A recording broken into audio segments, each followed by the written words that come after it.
সর্বশেষ যেই মানুষটাকে আল্লাহ জান্নাত দিবে, এরপরে কোনো মানুষকে আল্লাহর জান্নাত দিবে না, ওই মানুষটাই হবে সর্বশেষ জান্নাতি। এই মানুষটাকে ঈমানের বদৌলতে আল্লাহ জান্নাত দিবে। হাজারো হাজারো বৎসর সে জাহান্নামের আগুনে জ্বলবে, আল্লাহকে শুধু ডাকবে ইয়া হান্নান ইয়া মান্নান কয়া ডাকবে। আল্লাহ পাক তার ডাকে কোনো জবাব দিবেন না, শাস্তি তার পেতে হবে মেয়াদ পর্যন্ত।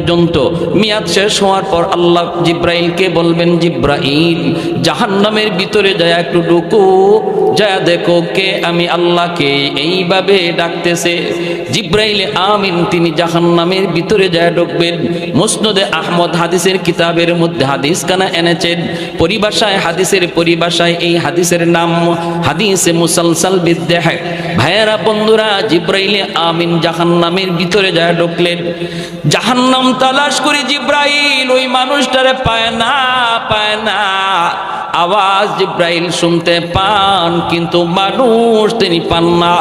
আল্লাহকে ডাক দিয়ে বলি, মালিক আওয়াজ তো আমিও পাই, ডাকতেছে তোমাকে ইয়া হান্নান ইয়া মান্নান ইয়া হান্নান ইয়া মান্নান কয়া ডাকতেছে।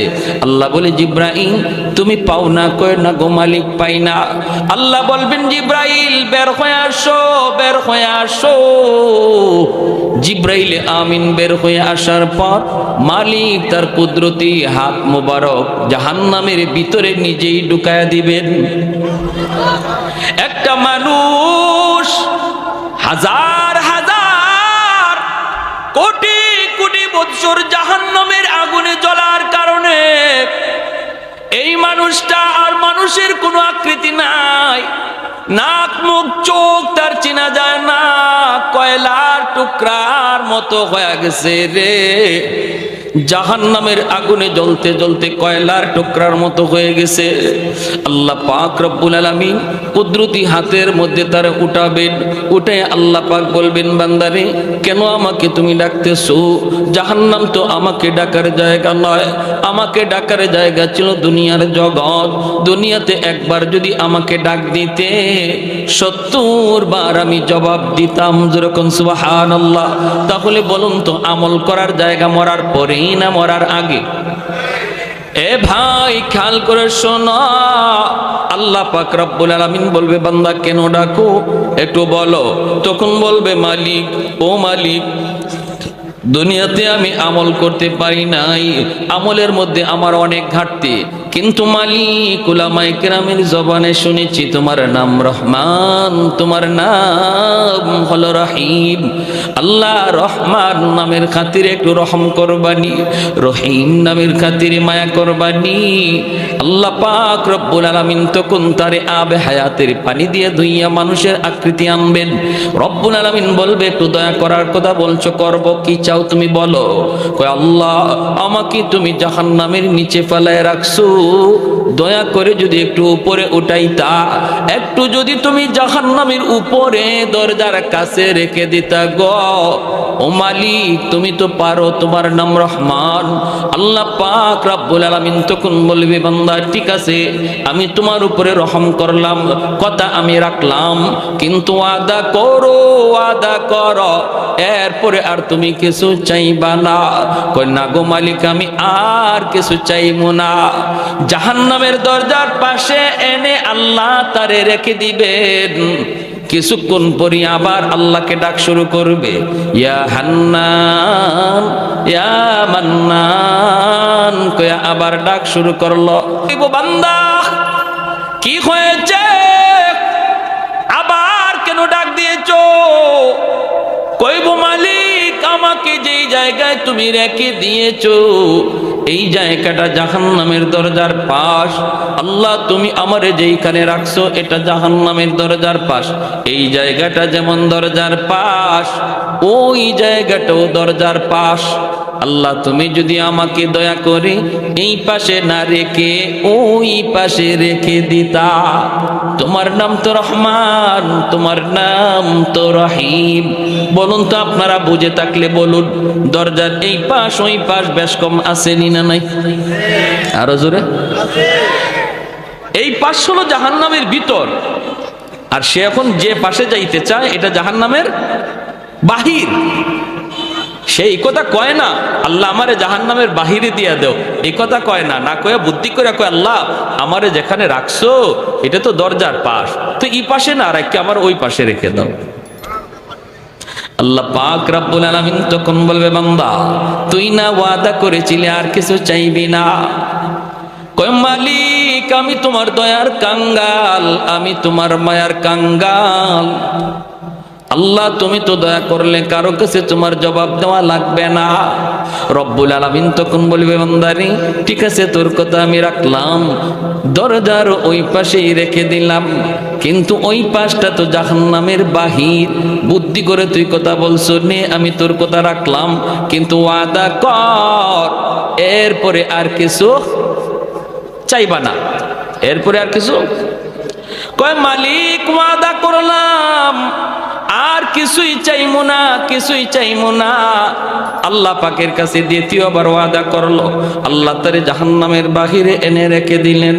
কিছু দূর যাবার, কিছুক্ষণ যাবার পরেই সে তাকায়া দেখে ওই যে দেখা যায় জান্নাতের গেট। জান্নাতের গেটটা তার নজরে পড়লো। জান্নাতুল ফিরদাউস, জান্নাতুন নাঈম, জান্নাতুল মাওয়া। জান্নাতের গেটটা দেখে আবার ডাক শুরু করে দিছে মালিক। আল্লাহ পাক তখন কইব বান্দারে কেন আবার ডাক দিলি?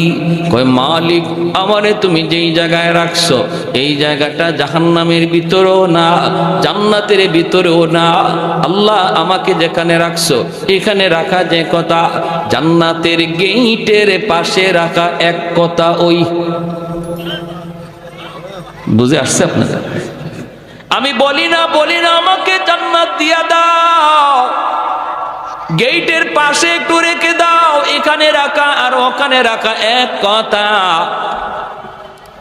আল্লাহ পাক রব্বুল আলামিন কয় বান্দা আমিও তো বুঝি এক কথা ওই, কিন্তু তুই না ওয়াদা করেছিলি এরপরে আর কিছু চাইবি না। তখনই কই মালিক আমি তোমার দয়ার কাঙ্গাল, আমি তোমার মায়ার ভিখারি। আল্লাহ বলেন বান্দা নে, এই কথাও আমি রাখলাম, তোর জান্নাতের গেটের পাশেই রাখলাম, তবে ওয়াদা কর এরপরে আর কিছু চাইবি না। কয় মালিক আর কি চাওয়ার আছে, এত দূর পর্যন্ত আইছি এটাই শুকরিয়া, এর বেশি আর কেমনে চাইমু, আমার পুঞ্জি নাই, আমার তো মূলধন নাই। আল্লাহ বললেন ঠিক আছে ইয়াদ রাখিস, জান্নাতের গেটের পাশে এনে যখন আল্লাহ রেখে দিলেন, এইবার সে জান্নাতের ভিতরটা দেখার জন্য পাগল, একটু ছিদ্র তালাশ করে, ছিদ্র দিয়া জান্নাতের ভিতরটা একটু দেখবে। আল্লাহ পাক রব্বুল আলামিনের মানসা হলো তারে আল্লাহ পাক জান্নাতের ভিতর দেখাবে। এরে যুবক আজকে কোন নেশায় পড়ে তুমি এত পাগল হইছো? কোন পাগলে তোমারে পাইছে? কোন শান্তির আশায় তুমি দৌড়াইতেছো? কোন মজা পাইয়া বেঈমানদের ষড়যন্ত্রে পা দিয়ে দিছো? জান্নাতের যেই শান্তি আর নিয়ামত আর আনন্দ, আল্লাহ পাক জান্নাতের গেট অল্প এক পলকের জন্য আল্লাহ গেটটা একটু ফাঁক করে দিবে তার এক নজর দেখার জন্য। সুবহানাল্লাহ জোরে কোন। যেই মাত্র নজরটা একটু এক পলকের জন্য জান্নাতের ভিতরে পড়ছে, সাথে সাথে আবার গেট লেগে গেল।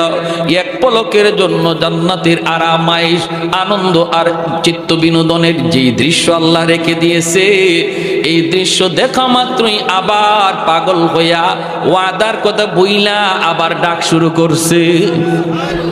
আল্লাহ আবার বলবে বান্দা আবার কেন ডাক দিলি? তখনই কয় আল্লাহ আমারে কি দেখাইছো তুমি? এতদিন দেখি নাই, ভালোই তো ছিলাম, দেখে তো পাগল হয়ে গেলাম। আল্লাহ কি রাখছো তুমি জান্নাতের ভিতরে? আদাতুল ইবাদিয়াস সালিহিন মা লা আইনুন রাআত ওয়ালা উযুনুন সামিআত ওয়ালা খাতারা আলা কলবি বাশার। আল্লাহ নিজে বলেন জান্নাতের ভিতরে এমন আরাম আয়েশ আমি আল্লাহ রেখে দিয়েছি, তোমাদের চোখ কোনোদিন এমন আরামায়েশ দেখে নাই, কান কোনোদিন এমন আনন্দ আরামায়েশের কথা শুনে নাই, এমনকি তোমাদের অন্তর কোনোদিন কল্পনাও করতে পারে নাই। এত আনন্দ এত আরাম আমি জান্নাতে রেখে দিয়েছি রে বান্দা। ভাইয়েরা বন্ধুরা, এই দৃশ্যটা দেখা মাত্রই সে পাগল হয়ে আবার ডাক দিবে। আল্লাহ পাক রব্বুল আলামিন বলবে, বান্দা কি হয়েছে বল? কয় মালিক, আমার এক নজর দেখে তৃপ্তি মিটে নাই, আল্লাহ আমাকে তুমি একটু ভালো করে দেখার সুযোগ দিবানি। আমি শুধু জান্নাতের ভিতরে ঢুকবো দেখার জন্য, দেখি আবার দৌড় দিয়া বের হয়ে আসবো। আমি জান্নাতে থাকবো না, কারণ থাকার মতো আমার কাছে কোনো মূলধন নাই, পুঁজি নাই, আমার তো জীবনে নেক আমল কম। আল্লাহ আমি তো আমল করতে পারি নাই, কিন্তু অন্তরের মধ্যে ঈমান রয়েছে। নবী বলেন, লা ইয়াদখুলুন নারা আহাদুন ফি কলবিহি মিসকালু হাববাতি খারদালিম মিন ঈমান। ঈমানের সরিষা পরিমাণ দানাও যার অন্তরে থাকবে, আল্লাহ তারও চিরকাল জাহান্নামে জ্বালাবে না। জোরে কোন সুবহানাল্লাহ। আল্লাহ পাক রব্বুল আলামিন কইব, বান্দা এবার তুই নিজে বল, নিজে বল, কতবার তুই ওয়াদা করলি আর কতবার ভাঙলি রে? তখনও কইব, মালিক আমি তোমার দয়ার কাঙ্গাল, আমি তোমার মায়ার কাঙ্গাল। আল্লাহ পাক তখনও তার উপরে দয়া করবে। কেন দয়া করবে না? কারণ আল্লাহর মানসাই হলো তারে জান্নাত দেওয়া, সর্বশেষ জান্নাতি। এরপরে কোন লোককে আল্লাহ আর জান্নাতে দিবে না, সেই সর্বশেষ জান্নাতের দরজা আল্লাহ সিলগানা মারবে, আর কোনো মানুষ জান্নাতে ঢুকতে পারবে না। এই মানুষটারে আল্লাহ বলবে, যা দিলাম তোরে জান্নাত দেখার, কিন্তু সময় কত দূর, আল্লাহ ঢুকমু আর বের হয়ে আসবে। আল্লাহ পাক কয়, এই কথার মধ্যে ওয়াদা চিনি, ওয়াদা ওয়াদা ওয়াদা 100% বলে আগের মতোই না, নতুন করে কয় না, আগের মতো না, আগের মতো না, এই ওয়াদা আমি ভাঙবো না, ঢুকবো আর বের হয়ে আসবো। আল্লাহ বলতেছেন বারবার, শোন ভালো করে বল, আগের মতো নাকি পাকা পোক্তা? কয় পাকা পোক্তা। আল্লাহ আগের মতো হবে না। এইবার আল্লাহ পাক বললেন, ঠিক আছে ঢুকবি আর বের হয়ে আসবি, দেরি করবি না। যেই মাত্র আল্লাহ পাক জান্নাতের গেটটা একটু খুলে দিবেন তারে জান্নাত দেখার জন্য, মায়ার নবী হাদিস শরীফের ভিতরে বলেন, এই লোকটা তখন 16ই ডিসেম্বরে দৌড় প্রতিযোগিতায় যেমন বাচ্চারা দৌড় দেয়, কোমর একদম শক্ত কইরা সেও এরকম প্রস্তুতি নিবে দৌড় দেওয়ার জন্য। গেটটা খোলা মাত্রই এমন একটা দৌড় দিছে, আর পিছনের দিকে আর ফিরে তাকায় না, শুধু ভিতরে ঢুকে দেখা দেখি বন্ধ, খালি ভিতরে ঢুকে। ওর মনে ইচ্ছা হইল আগে ভিতরে ঢুকি, বের হতে যেন সময় লাগে, দেখমু পরে, আগে ভিতরে ঢুকি, যদি আল্লাহ বের হ বাইরে বার সময় খালি দেখমু। এমন দৌড়, আর পিছনে তাকায় না। আল্লাহ পাক দিছে ধমক, এই বান্দা থাম। ধমক খাইয়ে থামছে। আল্লাহ পাক কয়, কি রে, এটাই ওয়াদা ছিল? এটাই কি তোমার সাথে কথা ছিল? বের হও। যখনই আল্লাহ বলছে বের হও, তখনই মাথাটা নিচের দিকে দিয়া অনুতপ্ত হইয়া অনুশোচনার সাথে কই, মালিক তুমি আমাকে বুঝি জান্নাত থেকে বের করে দিবা? আল্লাহ পাক কয়, আমি কেন বের করব? তুই তো নিজেই বললি জান্নাতে ঢুকবি আর বের হয়ে আসবি। কোন মালিক, তুমি যদি আমাকে জান্নাত থেকে বের করে দাও গো, তাহলে তোমার ওয়াদা ভাঙ্গা হবে। আল্লাহরে কয়, কথা বুঝছেন? আমারে যদি এখন তুমি জান্নাত থেকে বের করে দেও, তোমার ওয়াদা ভাঙ্গা হবে। আল্লাহ পাক কইলি কি তুই? আমি তোর সাথে কখন ওয়াদা করলাম? এতক্ষণ পর্যন্ত শুধু ওয়াদা করলি তুই আর ভাঙলেও তুই, এখন আমি তোর সাথে কখন ওয়াদা করলাম? কয় মালিক, আমার সাথে ওয়াদা করো নাই, কিন্তু মুমিনদের সাথে কোরআনে ওয়াদা করেছো। আমি উলামায়ে কেরামের জবানে শুনছি, আল্লাহ তুমি যারে একবার জান্নাত দাও, এই জান্নাত থেকে আর তুমি বের করো না, এটা তোমার ওয়াদা নি। আল্লাহ পাক কই, হয় এটা তো আমার ওয়াদা ঠিকই আছে। কই যদি ওয়াদা ঠিক থাকে, আমি তো কোনো না কোনো সুরতে বুদ্ধি করে হোক আর চালাকি করে হোক ঢুকে গেছি। আমি তো জান্নাতে ঢুকে পড়েছি, বুদ্ধি করে হোক আর চালাকি করে হোক জান্নাতে ঢুকে পড়েছি, এখন যদি তুমি আমাকে বের করে দেও তোমার ওয়াদা খেলাফি হয়। রব্বুল আলামিন তখন কুদরতি মুস্কি হাসলেন। সুবহানাল্লাহ, জোরে কর, আর একটু জোরে কর না সুবহানাল্লাহ। আল্লাহ কুদরতি মুস্কি হাসা কই, বান্দারে চালাকিটা তো কম করলি না। মনে হয় বাঙালি, চালাকিটা তো কম করলি না। হ্যাঁ, সব খবর না রাখলেও এক খবর রাখছো, আমার ওয়াদার খবর, ঠিক কিনা? ঠিক আছে, তুমি যা শুনেছো ঠিক শুনেছো, ঠিক শুনেছো। ওই জায়গাটার মধ্যে আল্লাহ হাসছেন। জিব্রাইল আমিন যখন নবীরে এই হাদিস শোনাইতেছেন, তো আল্লাহ নবী এখানে হেরি চালাকি শুনে আল্লাহ নবীও হাসে দিছেন, জিব্রাইল আমিন হাসে দিছেন। তা আল্লাহ নবী জিজ্ঞেস করতেছে, নবী সাহাবীদেরকে শোনাইতেছেন, সাহাবায়ে কেরাম এখানে হাসে দিছেন। সাহাবায়ে কেরাম আল্লাহ নবীরে জিজ্ঞেস করে, নবীকে হাসলেন কেন? নবীকে আমি হাসছি কেন এটা কি বলবো? জিব্রাইল আমারে শোনায় আর হাসে। জিব্রাইল হাসছে। আমি জিব্রাইলকে জিজ্ঞেস করেছিলাম, ভাই জিব্রাইল আপনি হাসলেন কেন? জিব্রাইল কয়, নবীকে আমি হাসবো না, আল্লাহ নিজেই হাসে দিছে। হের কথা শুনে আল্লাহ নিজেই হাসে দিছে। এজন্য এই হাদিস আমাদেরকে আমাদের উস্তাদরা পড়াইছেন, আমিও আপনাদেরকে শোনাইলাম। এই জায়গাতে আইসা সবারই একটু মুচকি হাসি বের হয়। আর এই হাসিটা এমন এক সুন্নত, সাহাবায়ে কেরামের সুন্নত, নবীর সুন্নত, জিব্রাইলের সুন্নত, আল্লাহর সুন্নত। সুবহানাল্লাহ। কিয়ামত পর্যন্ত আমার নবীর এই হাসিটা জারি থাকবে। এজন্য হাদিসের পরিভাষায় এই হাদিসটাকে হাদিসে মুসালসাল বিদ্দেহেক বলা হয়। এজন্য বলছিলাম হাসি আনন্দ ইসলামে আছে, নবীজিও কৌতুক করেছেন। এরপরে ঘটনাটা কি হয়েছে তার সাথে আমি পরে বলতেছি, শুধু একটু কথা বলে নেই। নবীজি একবার সাহাবায়ে কেরামদেরকে নিয়ে এরকম ভাবে গুল হয়ে বসছেন, আর নবী বলতেছেন, সাহাবীরা শোনো, খেজুর তো মাঝখানে আছে, খেজুর খাবা ভালো কথা, কিন্তু ফাঁকে আমার কিছু কথা শুনো, দিনই আলোচনা, খেজুরও খাও দিনের কথাও শোনো।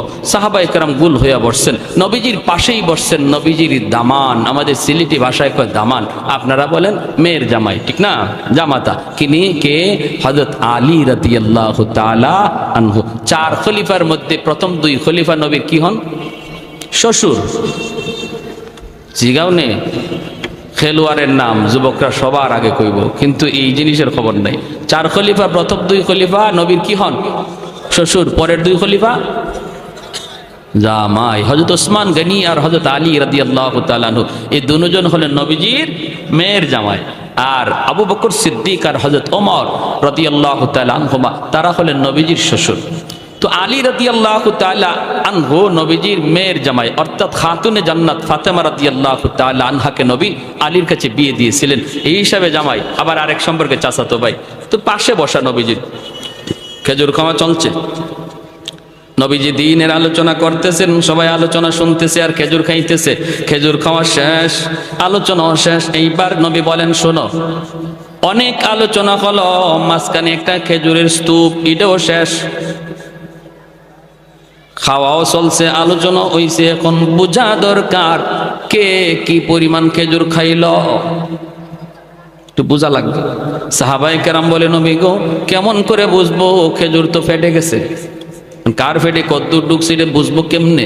নবী কই, বোঝার সুরত আছে, যার সামনে যেই পরিমাণ বিচি বোঝা যাবে সে ওই পরিমাণ খাইছে, ঠিক না?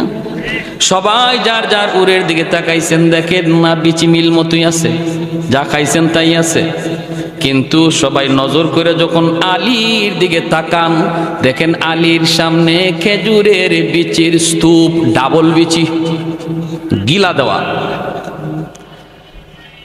এখন সাহাবায়ে কেরাম চোখ বড় বড় করে ফেলেছে, আরে বাপরে, আলী যে এত বড় খাদক, এটা তো আগে জানি না। হ্যাঁ, আমরা নবীজির হাদিস শুনতেছি, কথা শুনতেছি, হ্যাঁ, মনোযোগ আমাদের এদিকের। আর আলী তো দেখা যায় ফাঁকে দিয়ে খেজুর দুইটা করে মারছে, বুঝছেন? এখন হযরত আলী রাদিয়াল্লাহু তাআলা উনি নিজের উরে তাকাইছেন, নিজের দিকে তাকায় উনি বেকুব বনে গেছে, ইন্না লিল্লাহ, আমার সামনে এত বিচি কি?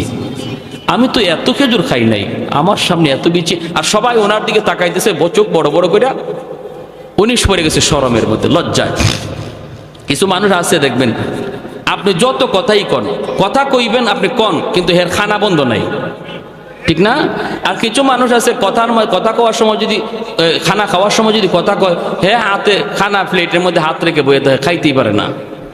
আর মাশাআল্লাহ কেউ আছে মেশিন চলছে, তুমি যত গল্পই করো মেশিন চলবো, ঠিক কিনা? ওই অবস্থায় আল্লাহর নবী, রহমতের নবীও তাকাইছেন, সবাই তাকাইছে আলীর দিকে। আলী চিন্তায় পড়ে গেছেন যে আমি তো এত খেজুর খাই নাই, বিচি আসলো কোত্থেকে? হঠাৎ করে তাকাইছেন শ্বশুরের দিকে, নবীজি পাশেই বসা, দেখেন আল্লাহর নবীর সামনে খেজুরের বিচি একটাও নাই,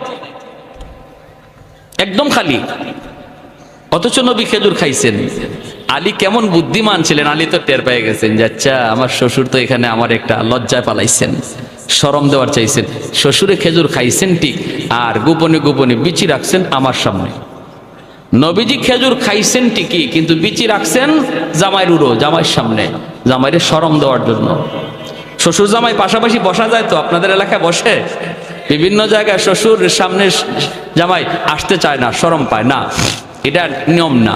শ্বশুরের কাছে বসে গল্প করা যায়, শ্বশুরের কাছে বসা যায়, হারাম জায়গায় বসা যায় না। শালির সামনে বসবেন না, এটা হারাম। হ্যাঁ, এটা হারাম, এটা হারাম।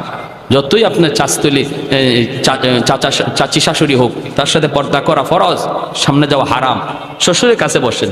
আল্লাহর নবীর দিকে যখন হযরত আলী তাকাইছেন, দেখেন কোনো বিচি নেই। এই শুনেন এবার আলীর কথাটা। নবী বলতেছেন, যার সামনে যেই পরিমাণ বিচি আছে বোঝা যাবে সে ওই পরিমাণ খাদক, আর এত পরিমাণ খাওরা, এমন খাইতো চিনে। হযরত আলী বলেন, ইয়া রাসূলুল্লাহ, আমার একটা কথা আছে। কি কথা? বলে যার সামনে যেই পরিমাণ বিচি আছে বোঝা গেল এই পরিমাণ খাইছে, এটা ভালো কথা, কিন্তু যিনি খেজুরের সাথে বিচি সহ খাইছে ইনি কত বড় খাওরা। বুঝছেন কেমন হয়েছে? আমরা তো বিচি রাখছি, কিন্তু আমাদের মাঝে এমনও কেউ আছে যিনি বিচি সহ খাইলিছে। আল্লাহ নবী মুস্কি হাইসা বলেন, আলী ঠিকই তুমি, আনা মাদিনাতুল ইলমি ওয়া আলিয়ুন বাবুহা, আমি ইলমের শহর আর আমার আলী হলো শহরের দরওয়াজা। যেরকম সুবহানাল্লাহ, আল্লাহু আকবার। এজন্য বলতেছিলাম বিনোদনের অনুমোদন ইসলামে আছে, তবে সেটা গান বাজায়া নয়, নারী পুরুষের ডলাডলি করে নয়। আজকে 16ই ডিসেম্বর বাংলাদেশের একটা স্বাধীনতা দিবস, হ্যাঁ আনন্দ করেন, মজাক করেন, হ্যাঁ করেন, একটু আনন্দ হবেই তো স্বাধীনতা। তাই বইলে কি এটা ওই মহিলাদেরকে নিয়ে রাস্তায় ঘুরতে হবে আর রাস্তায় ডেস্ক স্টেপ বাজাইয়া গান বাজাইয়া আনন্দ করতে হবে? এর তো কোনো অনুমতি শরীয়তে নাই, ঠিক কিনা? আমার আনন্দ, বিনোদন, হাসি সব কিছু একটা লিমিটের ভিতরে থাকবে, ইসলামের গণ্ডির ভিতরে। গণ্ডির ভিতরে থেকে আপনি বিনোদন করেন, আনন্দ করেন, শরীয়তে এলাও, কিন্তু গণ্ডির বাহিরেই যাবেন এটার কোনো এলাও না, ঠিক কিনা? যখনই এই লোকটা কইছে, আল্লাহ তুমি ওয়াদা ভঙ্গ করবা, আল্লাহ বলছে ঠিক আছে, আমার ওয়াদার খবর তুমি জানছো, কথা ঠিক, আমার ওয়াদা, যাও আমি তোমার জান্নাত দিয়েই দিলাম। জোরে কোন সুবহান। ভাইয়ের আমার, তাহলে এই জায়েজ না জায়েজ, হালাল হারামের কথাগুলি, শরীয়তের বিধিবিধানগুলি আজকে আমাদের যুব সমাজ জানে না। তাদেরকে জানানো প্রয়োজন, কাছে টানা প্রয়োজন, দিল থেকে মহব্বত করে কাছে আনা প্রয়োজন। বাবা যুবক, বুঝাইলে অনেক যুবকই বুঝে, আলহামদুলিল্লাহ, কোন ঠিক কিনা? অনেক যুবকের পরিবর্তন এসেছে, অনেক যুবকের পরিবর্তন। ফোন দেয় আমাদেরকে, হুজুর আমার জীবন চেঞ্জ হয়ে গেছে, হুজুর আমি আমার পথ বদলাই ফেলছি, আলহামদুলিল্লাহ হুজুর আপনার ওই বয়ানে, আপনার ওই বয়ানে হুজুর আমি অনেক পরিবর্তন। কত যুবক মসজিদে আসে, হুজুর আমার দাড়ি ছিল না, দাড়ি রাখছি, হুজুর আমার মাথায় টুপি ছিল না, টুপি রাখছি। দিল থেকে কথাগুলি বললে আলহামদুলিল্লাহ সমাজের যুব সমাজ এখনো তারা প্রস্তুত কথা নেওয়ার জন্য। এজন্য আমি কথাগুলি বললাম, যুবক আল্লাহর দোহাই, আমার জীবনের প্রতিটা কাজ যেন শরীয়তের গণ্ডির ভিতরে হয়। আর এই কথাগুলি আমি তখনই জানবো যখন উলামায়ে কেরামের সাথে চলবো, যখন মাদ্রাসা আসা যাওয়া করব, আলেম উলামা আসতেছেন শুনছি, সাথে সাথে সেখানে যেয়ে বসবো। যখনই আমার অন্তরে তলব থাকবে, অন্তরে নেওয়ার ইচ্ছা থাকবে, তখন আল্লাহ আমাকে হেদায়েত দান করে দিবে। তাহলে আমি কি বললাম ভাইরা? জামিয়া আরাবিয়া মদিনাতুল উলুম খারাকান্দি মাদ্রাসা আমার আল্লাহর ভাষায়, ওয়া নুনাজ্জিলু মিনাল কুরআনি মা হুয়া শিফাউন ওয়া রাহমাতুল লিল মুমিনিন। আল্লাহ পাকের ভাষায় এই মাদ্রাসা হলো আপনাদের সমাজের জন্য রহমত। যেরকম সুবহানাল্লাহ। কোরআন হলো রহমত, কোরআন হলো রহমত। আমাদের দুনিয়ার চুম্বক লোহা টানে, আর কোরআন হলো এমন এক চুম্বক, যেই চুম্বক আল্লাহ পাকের রহমত টানে। ঘরের মধ্যে যদি কোরআন তিলাওয়াত হয়, ঘরের মধ্যে রহমত নাজিল হয়। যেই সমাজে মাদ্রাসা থাকে এই সমাজে রহমত নাজিল হয়। যেই সমাজে উলামায়ে কেরামের কদর থাকে এই সমাজে রহমত নাজিল হয়। আলেম উলামার কদর, মাদ্রাসার কদর যারা করে এই সমাজে আল্লাহ রহমত নাজিল করে। এক যুগের মানুষগুলির ঘরে ঘরে রহমত ছিল, কারণ ঘরে ঘরে তখন কোরআনের তিলাওয়াত হতো। হুজুররা পানি ফোঁড়া দিলে পরে ডাইরেক্ট অ্যাকশন ছিল। এখনের যুগে পানি ফোঁড়ায় কাম হয় না, তাবিজ পড়ায় কাম হয় না। হুজুরের কোনো দোষ না, দোষটা হলো ঘরের। যেই ঘরে কোরআন তেলাওয়াত হয় এই ঘরে রহমতের দরজা খোলা থাকে। যেই ঘরে কোরআন তেলাওয়াত হয় না, গান বাজনা চলে, টেলিভিশন চলে, নাটক সিনেমা চলে, খেলাধুলা চলে, এই ঘরে গজবের দরজা খোলা থাকে, রহমতের দরজা বন্ধ। মুসলমানের ঘরে প্রতিদিন টেলিভিশন অন করা হয়, টেলিভিশন চালু করা হয়, কিন্তু প্রতিদিন কোরআন চালু করা হয় না। ঠিক কিনা জোরে বলেন? আল্লাহর কোরআনের গিলাফটা পর্যন্ত মুসলমানের ঘরে পাওয়া যায় না। টেলিভিশনের কভার পাওয়া যায়। হুজুর পানি ফোঁড়া দেয় আপনার ঘরে ঢুকার জন্য, কোরআনের আয়াত পড়া হুজুরে ফু দিল, এই ফু আপনার ঘরে ঢুকতে যায়, যায় দেখে ঘরে রহমতের দরজা বন্ধ। ঠিক না? ঠিক কিনা? যায় দেখে আপনার ঘরে রহমতের দরজা বন্ধ, ফু ঢুকতে পারে না, কারণ কোরআন রহমতের দরজা ছাড়া ঢুকে না, গজবের দরজা দিয়ে কোরআন ঢুকে না। ওই যুগে ডাইরেক্ট অ্যাকশন ছিল, কারণ মুসলমানের ঘরে রহমতের দরজা খোলা ছিল। বর্তমান যুগে রহমতের দরজা আমরা বন্ধ রাখছি, গজবের দরজা খোলা রাখছি। হুজুর কোরআন পড়ে ফু দেয়, কিন্তু ফুতে অ্যাকশন হয় না। ভাইরা, আল্লাহর কালামের মধ্যে কি পরিমাণ অ্যাকশন! আমাদের সিলেটের নুরুদ্দিন ঘরপুরি রহমতুল্লাহি আলাইহি বহুত বড় আল্লাহর একজন ওলি ছিলেন। শনি মঙ্গলবারে হুজুরে পানি ফোঁড়া দিতেন, পানিতে ফু দিতেন, মানুষ বোতল নিয়ে আসতো পানি ফোঁড়া নেওয়ার জন্য। হাজার হাজার মানুষের লাইন ধরতো পানি ফোঁড়া নেওয়ার জন্য। হুজুরে পানি ফোঁড়া কেমন করে সবাই দিবেন? হুজুরে কাম করতেন কি কাম! এক কাম করতেন কি আজীব কাম! ইনি মাদ্রাসার সামনে বিশাল বড় একটা পুকুর, এই পুকুরের মাঝে ফু দিয়া হুজুর চলে যাইতেন। বুঝছেন অবস্থা? পুকুরে ফু দিয়া হুজুরে বলতেন পানি নাও। পুকুর থেকে মানুষ পানি নিত, পানিতে কাম হয়ে যাইত। লন্ডন থেকে হুজুরের এক ভক্ত আসছে, হুজুরের ভক্ত, কঠিন ভক্ত। কয় হুজুর, আমি লন্ডন থেকে আপনার পাগল হয়ে আইছি, হুজুর একটু পানি ভরার লাগি। হুজুরে কয় পুকুরও ফু দিছি। কয় হুজুর পুকুরের এক কোনায় ফু দিছেন, আর এক কোনায় ফু গেল কেমনে? হুজুর কয় গেল কেমনে তোমার বুঝে আসে না? কয় হুজুর আমার একই নয় না। হুজুর একই নয়, কিন্তু ইতমিনানে কলব হয় না। হুজুর এই যে আমি একটু জগ লই আইছি, এই জগটার মধ্যে একটু ফু দেন, আমার খাস ভাবে একটা ফু দেন। হুজুর কয় তুমি খাস ভাবে ফু নিবা? ঠিক আছে, জগ ভালো করে ধরো। হুজুরে কন না সুবহানাল্লাহ। কাচের জগ, কাচের জগ। আমাদের উস্তাদরা পাশে ছিলেন, যারা নিজের চোখে দেখছেন। হুজুর বলতেছেন জগ দুই হাতে ধরো, দুই হাতে ধরো, ভালো করে ধরো, আমি ফু দিতেছি। এই লোক কাচের জগটা এভাবে ধরছে, আর আল্লাহর ওলি আস্তে যায় খালি পানিতে ফু দিছেন। ফু দেওয়া মাত্রই কাচের জগ টাস টাস করে কাচগুলা ভাঙ্গিয়া পানি মাটিতে পড়ে গেছে, চুরমার হয়ে গেছে কাচের জগ। আল্লাহর কোরআনের আসর আসেনি না নাই? জোরে বলেন। ওয়ানুনাজ্জিলু মিনাল কুরআনি মা হুয়া শিফাউন ওয়া রাহমা ওয়া রাহমাতুল লিল মুমিনিন। ফখরে বাঙ্গাল রহমাতুল্লাহি আলাইহি এক নাস্তিকে কয়, ট্রেনে দেখা, কয় হুজুর সাধারণ মানুষে আর কত দুকা দিবেন? বেঈমানে কয়, কয় কিরকম? কই যে মানুষ খুব বিশ্বাস করে আয় হুজুর একটা ফু দেন, ফু দেন, আর আপনি কি একটা বাতাস দিলেন, এই বাতাস দিয়া মানুষে আর কত দুকা দিবেন? আল্লাহর ওলি বলে বাতাসে যে কিছু আছে তুমি বুঝো না? কয় না, ওই যে আমি তো ফু দিলাম। কই কি হইল? আল্লাহর ওলি বলে ফুতে কি হয় তুমি বুঝো না? কয় না, বুঝি না। বুঝাইবেন? হুজুর কয় বুঝাইতেছি তো। ফুতে কি হয় বুঝো না? কয় না, বুঝি না। কয় বাতাসে কি হয় বুঝো না? কয় না, বুঝি না। আল্লাহর ওলি কয় তুমি বুঝবা কেমনে? তুমি তো যারর সন্তান, তোমার বাপের ঠিক নাই। ঠিক কর লাগে কই নাই, এখানে হেকমত আছে। যখনই আল্লাহর ওলি কইছে তোমার তো জন্মের ঠিক নাই, তখনই হের চেহারা লাল হয়ে গেছে। গালিটা সহজ না কঠিন? কঠিন না? চেহারা লাল হয়ে গেছে, বডিটা ফুলে গেছে, হাত মা ঘুরাইতেছে, ধরে লিব এখনই হুজুরে খাইয়া ফেলাইব। মানুষজন জমা হয়ে গেছে সব। মানুষজনকে কি হয়েছে হুজুর? কি হয়েছে না? হ্যাঁ সবাই থামাইতেছে, কি বিয়া কি হয়েছে? হুজুরের সাথে লাগছে। হুজুরে চিনো? কারে চিনমুনি পরে আগে আমার কি জাত গালি দিছে হুজুরে। হুজুর কি গালি দিচ্ছেন? হুজুর কয় না বেশি কিছু কইছি না তো, আমি কইছি যারও সন্তান জন্মে ঠিক নাই। হুজুর একটু বেশি হয়ে গেছে। হুজুরে বলে আমি তো গালি দিছি না, মূলত গালি দিয়ে তারে বুঝাইছি বাতাসে যে অ্যাকশন আছে। কিরকম? কয় দেখেন, হ্যাঁ বলছে আমরা যে ফু দেই বাতাস দেই, বাতাসে কি আছে এ বিশ্বাস হয় না, তো আমি তার একটা বাতাস ছাড়ছি। গালি এটা তো একটা বাতাস, আমি যে তারে কি মারছি?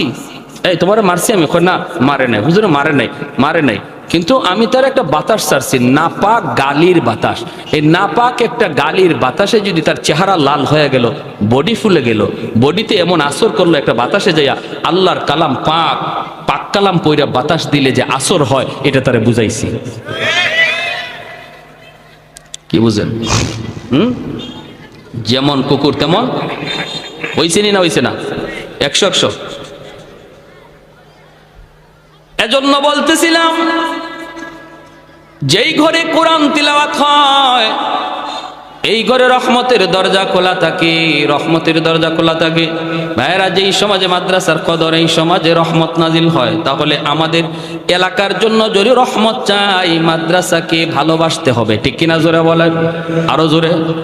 মাদ্রাসার প্রতি বিদ্বেষ রাখা যাবে না, মাদ্রাসার প্রতি কোনো ধরনের খারাপ চিন্তা রাখা যাবে না। ছোট ছোট বাচ্চাগুলি ভুল হতেই পারে, এরা মানুষ, ফেরেশতা না, ভুল হতেই পারে। আমি যদি মাদ্রাসাকে দিল থেকে মহব্বত করি, তাহলে ভুল চোখে বললে আমি মাদ্রাসায় এসে যেভাবে সংশোধন হয় সেভাবে বলবো। রাস্তাঘাটে মাদ্রাসার বিরুদ্ধে কথা বলে বদনাম করব না। যদি করি তাহলে বোঝা গেল মাদ্রাসার সাথে আমার দুশ্মনী। আমার বদনামের কারণে যদি একজন মানুষ তার সন্তানকে মাদ্রাসা দেওয়া থেকে ফিরায় নেয়, না মাদ্রাসা দেওয়ার চিন্তা করছিলাম দিমু না, মাদ্রাসার ছাত্র নাকি এমন করে, এই ছাত্ররা মাদ্রাসায় না আসার কারণে যে পরিমাণ দোষী তার বাপ মা, এর চেয়ে বেশি দোষী ওই সমাজের লোকটা। ঠিক কিনা? আরো জোরে। মহব্বত আলামত হলো আমি মাদ্রাসায় এসে সংশোধনের নিয়তে আলোচনা করব। ছোট ছোট বাচ্চা, মিয়া শুনেন, ভালো করে শুনেন, স্কুল কলেজের বাচ্চাদের সাথে মাদ্রাসার ছাত্র এই শয়তান থাকে না? শয়তান থাকে ওই মাদ্রাসার ছাত্রের লগে। একটা ছাত্ররে যদি মাদ্রাসার একটা ছাত্রকে এই লাইন থেকে শয়তানে সরাইতে পারে, তাহলে শয়তানের জীবনের সকল শয়তানির শ্রেষ্ঠ শয়তানি এটা। ঠিক কিনা? শ্রেষ্ঠ শয়তানি। এজন্য টাইম দেয় শয়তানি খুব বেশি মাদ্রাসার ছাত্রদের পিছনে। স্কুলের ছাত্রের পিছনে তো চাবি দিয়েই ছেড়ে দিছে, আর টাইম দেওয়া লাগে না, টাইম দেয় মাদ্রাসার ছাত্রের পিছনে। কোন রকম তার এই লাইন থেকে সরানো যায় কিনা। আমরা যখন বিশেষ করে হিফজের ছাত্ররা, বিশেষ করে হিফজখানার ছাত্র, এরা একদম বেহালত অবস্থা। আমরা তো হিফজে পড়ছি না, জামাতে পড়ছি। যখনই মাদ্রাসার নামাজের টাইম হতো, হিফজের ছাত্ররা মসজিদে আসতো, তখন আমরা জামাতের ছাত্ররা ওদেরকে সাইড দিতাম আর বলতাম ইয়াজুজ মাজুজ আসতেছে। কারে ঘুষি দিব, কারে কোন দিকে হালাইব লাথি দিয়া, কোন গাছের ডাল ছিড়বো, এটা হিসাব নাই। কারণ এতক্ষণ পর্যন্ত আসিল একটা বন্দির ভিতরে, পারছে না, শয়তানে আঙ্গুল দিয়েও পারছে না, কারণ হুজুরে বেদ সামনে। আর এখন একটু সুযোগ পাইছে, এজন্য আসতেছে। একদিন আমি সিলেট এক মাদ্রাসায় পড়ি, যখন ওই পিছনে নামাজে দাঁড়াইছে আর হিফজের ছাত্ররা পিছনে কিলাকিলি ঘুষাঘুষি শুরু করে দিছে। মাদ্রাসার একজন খুব শুভাকাঙ্ক্ষী একজন মুরব্বী মানুষ, হাজি সাহেব, মাদ্রাসার পাশেই, মাদ্রাসার দিকে খেয়াল করে, মাশাআল্লাহ খুব ভালো, কিন্তু উনি দোষ ধরে বেশি মাদ্রাসার ছাত্রদের ভুল বেশি ধরে, উস্তাদদেরকে বলে। তো ওনারে দেখলে আমরা ভয় পাইতাম, একদম সোজা হয়ে দাঁড়াই থাকতাম। উনিও মসজিদে নামাজে, আমরাও নামাজে, পিছনে ধুমধাম শুরু হয়েছে কিলাকিলি ঘুষাঘুষি।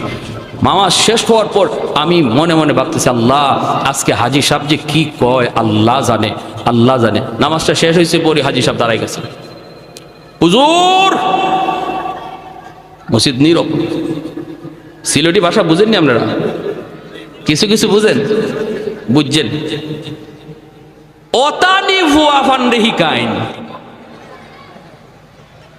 তেল লাগলে তেল দেই, ডাউল লাগলে ডাউল দেই, চাউল লাগলে চাউল দেই, আর ফুয়াইতে যে কিতা শুরু করেন খাইয়া তেল বানায় না। মানে যা চাই না আপনারা আমরা তো তাই দেই। আর এই তেল খাইয়া বলে পিছনে নামাজে কিলাকিলি ঘুষাঘুষি করে। নাজিম সাহেব হুজুর দাঁড়াইছে, নাজিম হাজি সাহেব বন হাজি সাহেব কি হয়েছে? ও মা তুমি কি হয়েছে? নামাজ পড়তাম পারছি না, ফুয়াইন্তের কিলাকিলি আর ঘুষাঘুষির তেলায়। হুজুরে কয় হাজি সাহেব হনুকা ফুয়া ফানে পিছনে ঘুষাঘুষি কইরে তো আমার আপনার নামাজ পড়ার সুযোগ করে দিছে। অতা কিতা মাতই না আপনি বলি যে অত তো শয়তান আইবার লইছিল আমার আপনার দ্বারো, আইয়া আমারে আপনারে কিলাকিলি লাগাইতো, ফুয়া ফানে পিছনে শয়তানরে আটকায় রাখছে, নইলে তো আমি আপনি কিলাকিলি লাগাই দিতাম। কই ওতা হাদিস তো হুজুর আগে শুনছি না, তে তো বালা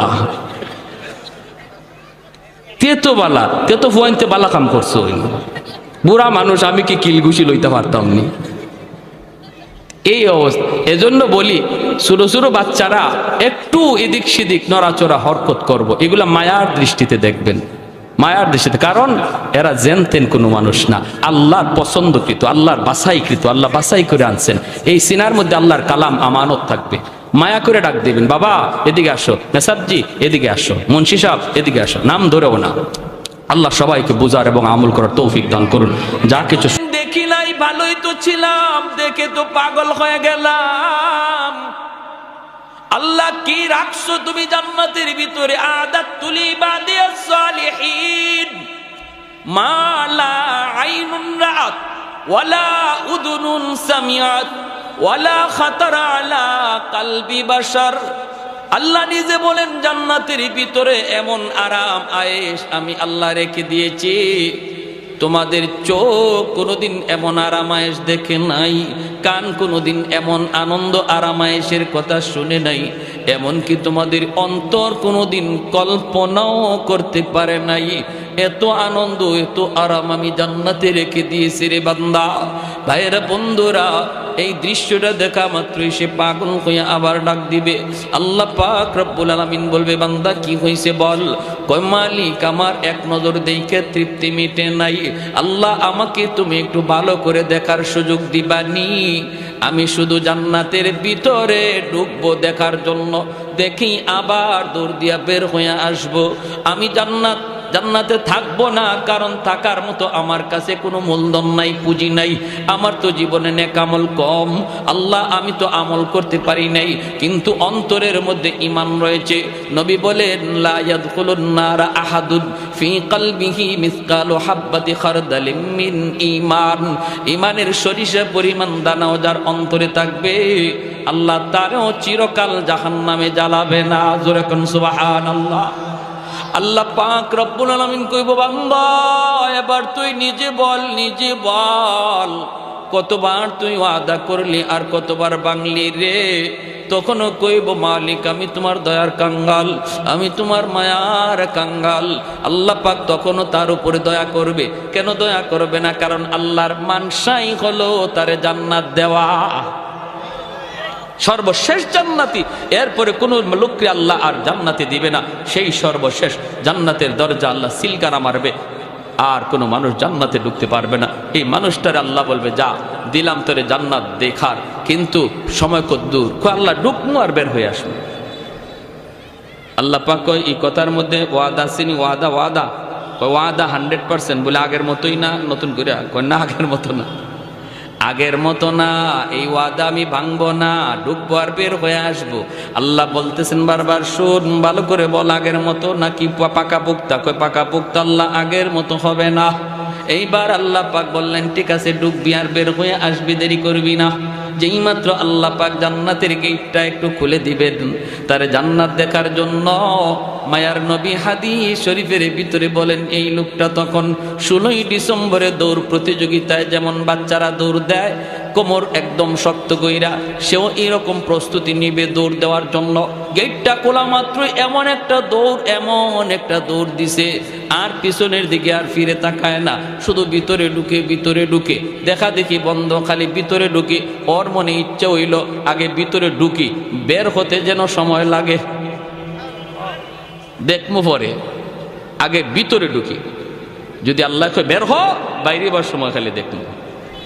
এমন দৌড়, আর পিছনে তাকায় না। আল্লাহ পাক দিছে ধমক, এই বান্দা থাম। ধমক খাইয়ে থামছে। আল্লাহ পাক কয়, কি রে, এটাই ওয়াদা ছিল? এটাই কি তোমার সাথে কথা ছিল? বের হও। যখনই আল্লাহ বলছে বের হও, তখনই মাথাটা নিচের দিকে দিয়া অনুতপ্ত হইয়া অনুশোচনার সাথে কই, মালিক তুমি আমাকে বুঝি জান্নাত থেকে বের করে দিবা? আল্লাহ পাক কয়, আমি কেন বের করব? তুই তো নিজেই বললি জান্নাতে ঢুকবি আর বের হয়ে আসবি। কোন মালিক, তুমি যদি আমাকে জান্নাত থেকে বের করে দাও গো, তাহলে তোমার ওয়াদা ভাঙ্গা হবে। আল্লাহরে কয়, কথা বুঝছেন? আমারে যদি এখন তুমি জান্নাত থেকে বের করে দেও, তোমার ওয়াদা ভাঙ্গা হবে। আল্লাহ পাক কয়, কইলি কি তুই? আমি তোর সাথে কখন ওয়াদা করলাম? এতক্ষণ পর্যন্ত শুধু ওয়াদা করলি তুই, আর ভাঙলেও তুই। এখন আমি তোর সাথে কখন ওয়াদা করলাম? কয়, মালিক আমার সাথে ওয়াদা করো নাই, কিন্তু মুমিনদের সাথে কোরআনে ওয়াদা করেছো। আমি উলামায়ে কেরামের জবানে শুনছি, আল্লাহ তুমি যারে একবার জান্নাত দাও, এই জান্নাত থেকে আর তুমি বের করো না, এটা তোমার ওয়াদা নি। আল্লাহ পাক কই, হয় এটা তো আমার ওয়াদা ঠিকই আছে। কই, যদি ওয়াদা ঠিক থাকে, আমি তো কোনো না কোনো শুরুতে বুদ্ধি করে হোক আর চালাকি করে হোক ঢুকে গেছি। আমি তো জান্নাতে ঢুকে পড়েছি, বুদ্ধি করে হোক আর চালাকি করে হোক জান্নাতে ঢুকে পড়েছি। এখন যদি তুমি আমাকে বের করে দেও, তোমার ওয়াদা খেলাফি হয়। রব্বুল আলামিন তখন কুদরতি মুস্কি হাসলেন। সুবহানাল্লাহ, জোরে কর, আর একটু জোরে কর না সুবহানাল্লাহ। আল্লাহ কুদরতি মুস্কি হাসা কই, বান্দারে চালাকিটা তো কম করলি না। মনে হয় বাঙালি, চালাকিটা তো কম করলি না। হ্যাঁ, সব খবর না রাখলো এক খবর রাখছো, আমার ওয়াদার খবর, ঠিক কিনা? ঠিক আছে, তুমি যা শুনেছো ঠিক শুনেছো, ঠিক শুনেছো। ওই জায়গাটার মধ্যে আল্লাহ হাসছেন। জিব্রাইল আমিন যখন নবীরে এই হাদিস শোনাইতেছেন, তা আল্লাহ নবী এখানে হেরি চালাকি শুনে আল্লাহ নবীও হাসে দিছেন, জিব্রাইল আমিন হাসে দিছেন। তা আল্লাহ নবী জিজ্ঞেস করতেছে, নবী সাহাবীদেরকে শোনাইতেছেন, সাহাবায়ে কেরাম এখানে হাসে দিছেন। সাহাবায়ে কেরাম আল্লাহ নবীরে জিজ্ঞেস করে, নবীকে হাসলেন কেন? নবীকে, আমি হাসছি কেন এটা কি বলবো? জিব্রাইল আমারে শোনায় আর হাসে। জিব্রাইল হাসছে। আমি জিব্রাইলকে জিজ্ঞেস করেছিলাম, ভাই জিব্রাইল আপনি হাসলেন কেন? জিব্রাইলে কয়, নবীকে আমি হাসবো না, আল্লাহ নিজেই হাসে দিছে। হের কথা শুনে আল্লাহ নিজেই হাসে দিছে। এজন্য এই হাদিস আমাদেরকে আমাদের উস্তাদরা পড়াইছেন, আমিও আপনাদেরকে শোনাইলাম। এই জায়গাতে আইসা সবারই একটু মুচকি হাসি বের হয়। আর এই হাসিটা এমন এক সুন্নত, সাহাবায়ে কেরামের সুন্নত, নবীর সুন্নত, জিব্রাইলের সুন্নত, আল্লাহর সুন্নত। সুবহানাল্লাহ। কিয়ামত পর্যন্ত আমার নবীর এই হাসিটা জারি থাকবে। এজন্য হাদিসের পরিভাষায় এই হাদিসটাকে হাদিসে মুসালসাল বিদ্দেহেক বলা হয়। এজন্য বলছিলাম হাসি আনন্দ ইসলামে আছে, নবীজিও কৌতুক করেছেন। এরপরে ঘটনাটা কি হয়েছে তার সাথে আমি পরে বলতেছি, শুধু একটু কথা বলে নেই। নবীজি একবার সাহাবায়ে কেরামদেরকে নিয়ে এরকমভাবে গুল হয়ে বসছেন, আর নবী বলতেছেন, সাহাবীরা শোনো, খেজুর তো মাঝখানে আছে, খেজুর খাবা ভালো কথা, কিন্তু ফাঁকে আমার কিছু কথা শুনো, দিনই আলোচনা, খেজুরও খাও, দিনের কথাও শোনো। সাহাবায়ে কেরাম গুল হইয়া বসছেন, নবীজির পাশেই বসছেন নবীজির দামান, আমাদের সিলেটি ভাষায় কয় দামান, আপনারা বলেন মেয়ের জামাই, ঠিক না? জামাতা কিনি কে? হযরত আলী রাদিয়াল্লাহু তাআলা আনহু। 4 খলিফার মধ্যে প্রথম 2 খলিফা নবীর কি হন? শ্বশুর। জিগাও নে, খেলোয়াড়ের নাম যুবকরা সবার আগে কইব, কিন্তু এই জিনিসের খবর নাই। 4 খলিফা, প্রথম 2 খলিফা নবীর কি হন? শ্বশুর। পরের 2 খলিফা জামাই, হযরত ওসমান গনি আর হযরত আলী রাদিয়াল্লাহু তাআলা আনহু। এই দুজন হলেন নবীজির মেয়ের জামাই। আর আবু বকর সিদ্দিক আর হযরত ওমর রাদিয়াল্লাহু তাআলা আনহুমা, তারা হলেন নবীজির শ্বশুর। তো আলী রাদিয়াল্লাহু তাআলা আনহু নবীজির মেয়ের জামাই, অর্থাৎ খাতুনে জান্নাত ফাতেমা রাদিয়াল্লাহু তাআলা আনহাকে নবী আলীর কাছে বিয়ে দিয়েছিলেন, এই হিসাবে জামাই। আবার আরেক সম্পর্কে চাচাতো ভাই। তো পাশে বসা নবীজির, খেজুর খাওয়া চলছে, নবীজি দ্বীনের আলোচনা করতেছেন, সবাই আলোচনা শুনতেছে আর খেজুর খাইতেছে। খেজুর খাওয়া শেষ, আলোচনাও শেষ। এইবার নবী বলেন, শোনো, অনেক আলোচনা হলো, মাঝখানে একটা খেজুরের স্তূপ, এটাও শেষ। খাওয়াও চলছে, আলোচনা হইছে, এখন বোঝা দরকার কে কি পরিমাণ খেজুর খাইল, একটু বোঝা লাগবে। সাহাবায়ে কেরাম বলে, নবী গো, কেমন করে বুঝবো? খেজুর তো ফেটে গেছে, কার ফেটে কদ্দুর ঢুকছে এটা বুঝবো কেমনে? নবী কই, বোঝার সুরত আছে, যার সামনে যেই পরিমাণ বিচি বোঝা যাবে সে ওই পরিমাণ খাইছে, ঠিক না? সবাই যার যার উরের দিকে তাকাইছেন, দেখেন না বিচি মিল মতোই আছে, যা খাইছেন তাই আছে। কিন্তু সবাই নজর করে যখন আলীর দিকে তাকান, দেখেন আলীর সামনে খেজুরের বিচির স্তূপ, ডাবল বিচি, গিলা দেওয়া। এখন সাহাবায়ে কেরাম চোখ বড় বড় করে ফেলছে, আরে বাপরে, আলী যে এত বড় খাদক, এটা তো আগে জানি না। হ্যাঁ, আমরা নবীজির হাদিস শুনতেছি, কথা শুনতেছি, হ্যাঁ, মনোযোগ আমাদের এদিকের, আর আলী তো দেখা যায় ফাঁকে দিয়ে খেজুর 2টা করে মারছে, বুঝছেন?